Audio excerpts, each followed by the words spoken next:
Banal na tagpo ng walang hanggang kapangyarihan mula sa langit na literal na pumasok sa aking kwarto nang ayaw kong makihalubilo sa Diyos.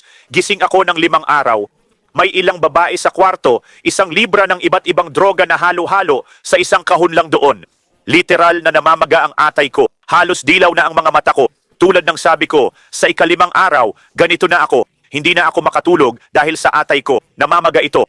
Namamaga ito dahil umiinom ako ng 2 bote ng vodka at cocaine araw-araw. Gaya ng sabi ko, dilaw ang mata ko dahil malapit nang bumigay ang atay ko.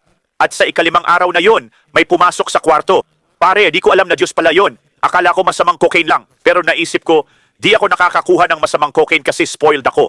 Nakakakuha ako ng pinakamagandang droga mula sa Sinaloa Cartel at bigla akong nakaramdam ng kakaiba. Kakaiba ang pakiramdam ko. Hindi ko alam na yun pala ang Espiritu ng Panginoon. Hindi ko alam na dumating ang Diyos para iligtas ang buhay ko. Ang kanyang awa at pag-ibig ay pumasok sa silid ng hindi inaasahan. Hindi ko hinanap si Jesus. Hindi ko talaga hinanap si Jesus. Okay? Nagsasabi ako ng totoo, pare. Siya ang huling tao na gustong makita ko noon. Tiningnan ko ang mga babae at sinabi ko, "Hoy, umalis na kayo." Pero mas bastos pa yung sinabi ko noon. Umalis na kayo, lumabas na kayo dito. Pinalayas ko sila sa kwarto. Pinalayas ko sila sa bahay at tumakbo ako sa banyo pagkatapos. Tumingin ako sa salamin at sinabi ko, "Diyos, alam kong totoo ka, pero hindi kita nararamdaman. Siguro dahil patuloy ko lang ginagawa ang gusto ko. Pagod na ako sa sarili ko.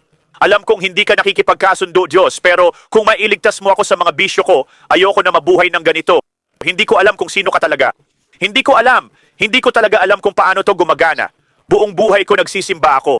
Kaya kong banggitin ang mga banal na kasulatan, pero wala namang silbi yon. Kaya nagpunta ako sa ospital at naalala ko dumating ang mga doktor at nurse. Sabi nila, "Ano ba ang kinuha mo?" At sinabi ko sa kanila ang totoo.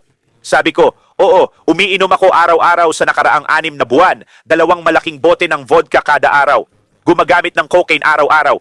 Alam mo, lahat ng reseta ng gamot na meron ako, lahat ng inireseta sa akin, ibig sabihin illegal. Alam mo, kasi binibigyan ka lang ng mga doktor ng gamot na papatay sa'yo. Walang personal, walang kinalaman sa mga doktor. Ito lang ang iniuutos sa kanila ng ilang regulasyon ng gobyerno." Sabi ko, tapos tumingin sila sa akin at alam mo ba ang sinabi nila? Sabi nila, "Imposibleng nakainom ka ng ganoon karami at gumamit ng ganoong daming droga. Dapat patay ka na sa loob ng 2 linggo. Hindi ko ito naintindihan hanggang 1 taon matapos kong maipakita ang kaharian. Pinagaling niya ang aking atay, dugo, katawan at isipan. Hindi ko ito hiningi. Hindi ko ito hiningi. Sumigaw ang puso ko sa kanya. Sumigaw ang puso. Sabi ko, sawa na ako sa sarili ko, tapos na ako sa sarili ko. Gusto kong sundin ka. Hindi ko alam paano ito. Buong buhay ko'y nagsisimba. Alam ko ang Biblia, ito't iyon. Ayaw ko sa nakita ko, pero alam kong hindi ka ganon. Alam kong hindi ka ganon. Alam kong may relasyon dapat, pero di ko nakita yon sa mga pastor o malalaking simbahan sa aming lugar. Wala akong gustong makuha sa kanila. Wala akong gustong makuha sa kanila. Pero ikaw lang ang gusto ko. Kaya paano ba to? Sabi ko, "Pare, paano ba to gumagana? Kailangan kong makita ang tunay na ikaw." Naamoy ko ang peke at takot. Naamoy ko ang peke at takot. Pag naaamoy ko yan, sasampalin kita. Tandaan mo, prangka ako. Prangka ako. Ang Diyos, kung nakikinig kayo at kilala si Kristo, tinatanggap kayo ng buo. Kahit miyembro ka ng Sinaloa Cartel at pumapatay pa, tinatanggap ka niya tulad ko. Kahit gumagamit ka ng droga, kahit ano pang nagawa mo.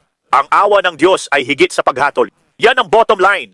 Wala akong pakialam kung ano pang sabihin ng ibang pastor. Tinatanggap ka niya ng buo. Tinatanggap ka niya ng buo. Kinuha niya tong baluktot baliw, mamamatay tao at makasalanang ako.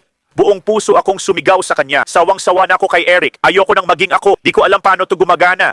At alam kong di ito tungkol sa simbahan. Alam kong may kinalaman ito sa isang relasyon. Hindi ko alam kung paano yan gumagana. Kaya humihingi ako ng tulong sa'yo, pre. Gusto kitang makilala. Gusto kitang makilala. Hindi ko alam. Gusto kitang makilala at hahanapin kita. Naamoy ko ang peke at takot. Binigay mo sa akin yung kakayahan. Hahanapin ko ang tunay na ikaw. At tumayo ang tunay na Haring Jesus. Tumayo ang tunay na Haring Jesus. Tumayo ang tunay na Haring Jesus dahil sumigaw ang puso ko sabik na makilala siya.